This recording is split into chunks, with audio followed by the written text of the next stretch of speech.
आज जबकि Okhla bird sanctuary का मामला निपट गया है तो वक्त आ गया है कि एक बार फिर हम नोएडा एक्सप्रेसवे के सेक्टर्स का जायजा लें। 60,000 मकान इस साल पोजेशन के लिए तैयार हैं। ऐसे में करीब 1 लाख लोग यहां धीरे धीरे रहने की मंशा से आएंगे। तो क्या इन इलाकों में सड़क, बिजली, पानी और हर तरह की सुविधाएं इतने सारे लोगों का बोझ उठाने में सक्षम है? क्या नोएडा इन सभी लोगों को अपने अंदर समा पाएगा? आशिमा शर्मा नोएडा एक्सप्रेसवे पर बनी हाउसिंग सोसाइटी में रहती हैं। वो 4 साल पहले अपने परिवार के साथ इस अपार्टमेंट कॉम्प्लेक्स में आई और अपनी आंखों के सामने उन्होंने नोएडा एक्सप्रेसवे सेक्टर्स को उभरते देखा है। उन्हें लगता है कि जब यहाँ पर सारे मकानों में लोग रहने लगेंगे तो इस इलाके का बुरा हाल हो सकता है।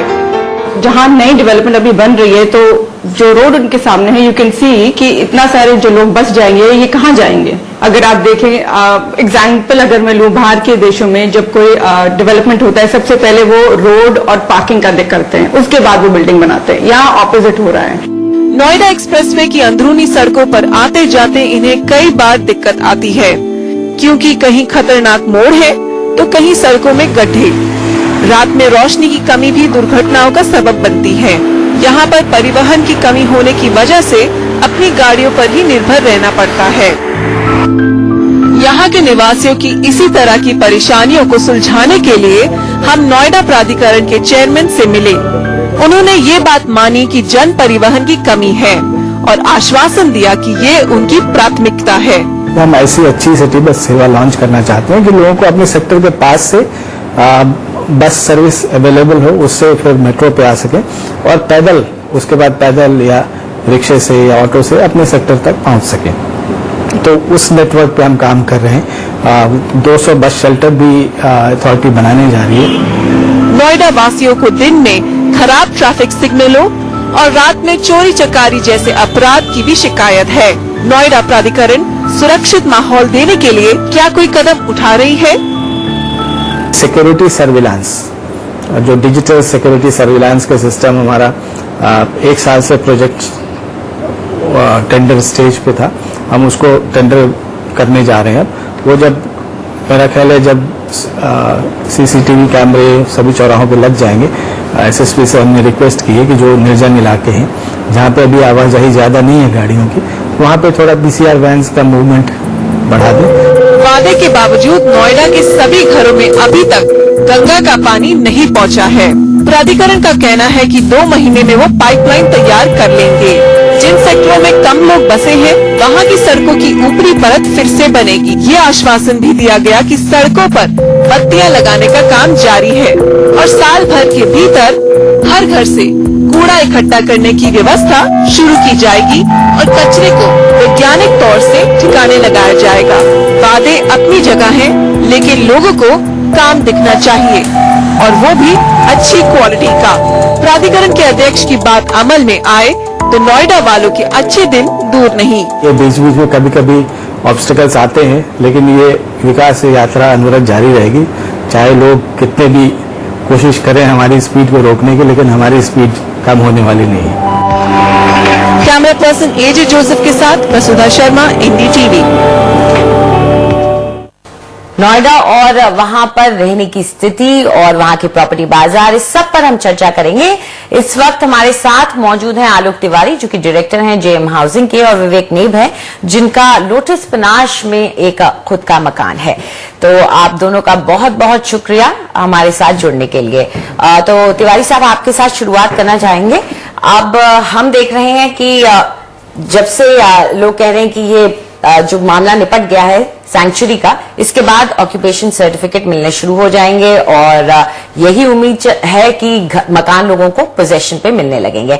आप क्या मानते हैं, क्या इतना वक्त अथॉरिटी के पास रहा है? इस वक्त जो मकान बनेंगे, नए आएंगे, उन इलाकों में सुविधाएं अच्छी हैं, सड़कें हैं, सब कुछ है?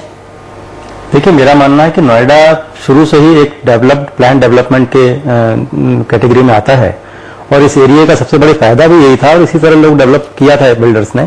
लेकिन इतने टाइम तक क्योंकि एनजीटी के कारण से जो रुका रहा यहाँ का इन्वेंट्रीज और लोग नहीं आ पाए, तो एक साथ इतने लोग आएंगे तो डेफिनेटली इंफ्रास्ट्रक्चर पर एकदम से फर्क पड़ेगा। धीरे धीरे आने से क्या रहता है कि वहां का इंफ्रास्ट्रक्चर तैयार होता रहता है और डेवलप होता रहता है। यहाँ पर बुनियादी तौर पर अगर मैं सिविल एमिनिटीज की बात करूं तो सीवर लाइन और पानी की जो सप्लाई है उसके लिए मुझे अभी थोड़ा डाउट है कि पूरी तरह से वो तैयार हैं, लेकिन चूंकि एसटीपी इनबिल्ट हमें करना होता है अपनी सोसाइटीज के अंदर, तो इनिशियल स्टेज में उस पर्टिकुलर लोड को लेने के लिए सक्षम है हम। सबसे बड़ी प्रॉब्लम यहाँ पर आएगी इंफ्रास्ट्रक्चर में रोड्स की, क्योंकि रोड्स की जो विड्थ है और जिस तरह से 16,000 या 60,000 नए लोग आते हैं, तो 60,000 का मतलब करीब 80,000 व्हीकल यहाँ पर और दूसरा रन करेगा।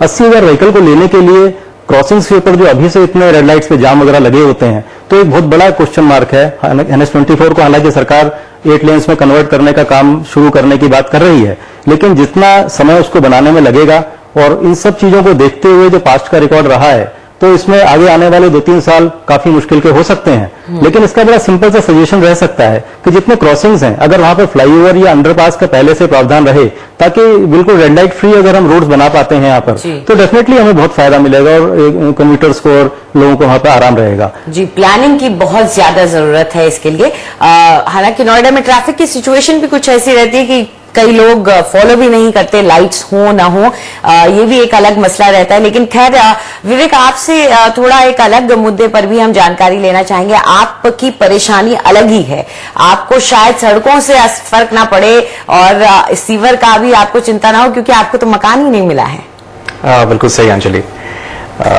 दो साल हो गए, हम रेंट पे कर रहे हैं, अपना पोजेशन का वेट कर रहे हैं, लेकिन अभी भी क्लैरिटी नहीं है।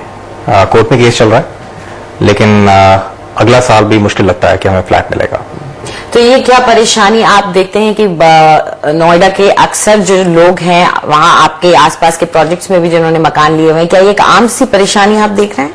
आई थिंक ये तो अगर आप आज का ट्रेंड देखें, कंज्यूमर एक ready to move in flat मांग रहा है, क्योंकि एक भरोसा जो एक बिल्डर के ऊपर है वो बिल्कुल नहीं है। ये एक अज्यूम किया जाता है कि अगर आप एक घर लेंगे तो जो डेट आपको दी जाएगी उससे एटलीस्ट 2-3 साल का डिले तो होगा। कुछ बिल्डर 5-6 साल की बात करते हैं अगर उनका रिकॉर्ड देखा जाए, तो ये एक सिस्टम के अंदर एक ऐसी कमी है जो है इस टाइम। फिलहाल आपकी साइट जो है वहां आपने जाके 1-2 बार विजिट तो किया होगा, देखा होगा, तो आपके इलाके की स्थिति कैसी है अगर हम यही बुनियादी सुविधाओं की बात करें? आई थिंक जहां तक सुविधा की बात है, अगर आप नोएडा का शुरू से डेवलपमेंट देखेंगे तो वहां पे कुछ ऐसे एरियाज हैं जो अच्छे डेवलप हुए थे शुरू में। आप उस पॉइंट ऑफ व्यू से देखेंगे तो आपको लगेगा कि नोएडा एक अच्छी स्थिति में है, लेकिन क्वेश्चन ये है कि स्ट्रेस पॉइंट कहां से आ सकते हैं। आलोक जी ने ये मुद्दा उठाया है कि जैसे जैसे ज्यादा लोग अंदर आएंगे, आपको उन एरियाज के ऊपर ज्यादा प्रॉब्लम नजर आएगी जो अभी तक डेवलप नहीं है। एक वो, दूसरा जो आप इशू कह रहे थे which is the management issue. आप अगर इंफ्रास्ट्रक्चर रेडी भी कर देंगे, अगर लोग उसको मानेंगे नहीं, अगर लोकल मैनेजमेंट उसको डिस्ट्रिक्ट मैनेजमेंट या फिर लोकल मैनेजमेंट उसको हैंडल नहीं कर पाएगा, तो लगता नहीं है कि वो एक सोल्यूशन है। तो एक थोड़ा माइंडसेट चेंज करना पड़ेगा जो इस एक्सपेंशन के अकॉर्डिंग खुद को अडेप्ट कर सके। तिवारी साहब, जब कोई नया शहर बसता है या कोई ऐसा इलाका बसता है जहां पर नई आबादी आके रहती है, तो सबसे बड़ी चैलेंज है, सबसे जो बड़ी चुनौतियां होती हैं वो क्या रहती है एडमिनिस्ट्रेशन के लिए भी और जो लोग वहां आकर रह रहे हैं उनके लिए भी? और अगर उन्हें देखें तो क्या नोएडा इनको पार करने के लिए तैयार है? सबसे बड़ी जो चुनौती मैं समझता हूं वो लॉ एंड ऑर्डर की होती है और सुरक्षा व्यवस्था की रहती है। बिल्कुल, क्योंकि स्टार्टिंग में वहां पर उतनी पुलिस व्यवस्था नहीं होती है और शुरू में चूंकि कम बसावट होती है जगहों पर, तो जो सिक्योरिटी अरेंजमेंट हम करते हैं अपने सोसाइटी के अंदर वो रात को कई बार नाकाफी नजर आते हैं। तो एक सबसे पहला मुद्दा तो ये आता है। और दूसरा मुद्दा इसके अंदर आता है कि जो हम सीवर वगैरह और पानी वगैरह के जो लाइंस उस समय तक चली हुई नहीं होती हैं, सीवर के कनेक्शंस मिले हुए होते हैं लेकिन लाइंस आगे जाम होती हैं, उसको क्लियर नहीं किया हुआ होता है। जो नई सोसाइटी, नई एरियाज डेवलप होते हैं तो उसमें कम से कम 6 महीने, साल, 2 साल तक भी लग जाता है एडमिनिस्ट्रेशन को उसको हैंडल करने के लिए। जहां तक ट्रैफिक की बात है, ट्रैफिक के सिग्नल्स भी इस बात को नहीं समझ पा रहे होते हैं कि इसको किस साइकिल पे रखा जाए कि ट्रैफिक स्मूथली चल पाए। और जहां तक सबसे बड़ी बात है कि ट्रैफिक का फॉलो रूल्स नहीं करना। जो ट्रैक्टर जा रहा है तो ट्रैक्टर रुकता नहीं, चलता चला जाता है। इसमें मैं एक बात और ऐड करना चाहूंगा, जैसे अभी आपने लेट डिलीवरी की बात की है, तो मैं अपने जेएम हाउसिंग को कहना चाहूंगा कि अगर आप इन्वेंट्री ऐसी चाहते हैं जहां पर कि बिल्कुल आपको रेडी टू मूव चाहिए, तो हमारा जेएम अरोमा 200 इन्वेंट्री आज भी क्लियर है उसके अंदर, और हमने अपने टाइम से पोजीशन दिए हैं सारे, और हमें प्राउड है इस बात को कहने के लिए, और आगे के प्रोजेक्ट्स भी हम टाइम से दे रहे हैं। और लेकिन हम जब टाइम से देते हैं तो हमें इस बात का इसीलिए सबकी प्रैक्टिकल प्रॉब्लम्स मुझे मालूम है। अगर इलेक्ट्रिसिटी का जैसे एक पर्पस है, तो इलेक्ट्रिसिटी के लिए जो भी सब स्टेशन बने, फीडर्स बने हैं, अगर उनमें प्रॉपर कैपेसिटी है, अभी चूंकि वहां पर लोग कम आए हैं, तो हो सकता है कि आज वहां इलेक्ट्रिसिटी की प्रॉब्लम नहीं दिखाई दे रही है, लेकिन जब 60,000 यूनिट्स वहां आ जाएंगी तो क्या उसके बाद भी इसी तरह की इलेक्ट्रिसिटी एडमिनिस्ट्रेशन दे पाएगा, इतनी सप्लाई दे पाएगा जिसके अंदर की पावर बैकअप्स का जरूरत नहीं होगी? तो एक चैलेंजिंग मार्क तो कहीं ना कहीं नोएडा अथॉरिटी के सामने आ ही जाता है जब इतने लोगों को हैंडिंग ओवर करते हैं एक साथ। विवेक, इस वक्त भी आप शायद नोएडा में ही रह रहे हैं, तो इस वक्त आप नोएडा को लिवेबिलिटी स्केल पे किस तरह से आंकते हैं और क्या खामियां देखते हैं और क्या पॉजिटिव्स देखते हैं? पॉजिटिव्स काफी हैं। अगर आप गुड़गांव से कंपेयर करें, नोएडा दिल्ली के बहुत पास है। अगर आपको ऑप्शंस चाहिए, अगर नोएडा में इतने ऑप्शंस नहीं हैं, आप साउथ एक्स जा सकते हैं, आप सीपी जा सकते हैं। आई थिंक रोड इंफ्रास्ट्रक्चर काफी अच्छा है, इट्स वेल लेट। अगर आप कनेक्टिविटी देखी जाए, अगर आपके पास में अपना व्हीकल है तो काफी अच्छा है। सेंट्रल मार्केट्स अच्छी डेवलप्ड हो रखी हैं। आप अट्टा लीजिए, आप सेक्टर 50 लीजिए, ये सारी अच्छी मार्केट्स हैं। अगर आपके पास में अपना व्हीकल नहीं है या फिर डिपेंडेंसी है, तो कनेक्टिविटी का बहुत इश्यू है। अभी भी आपको सॉर्ट आउट करना पड़ता है, सोचना पड़ता है कि एक पॉइंट से दूसरे पॉइंट अगर जाना है तो आप कैसे जाएंगे। लॉ एंड ऑर्डर का इश्यू है।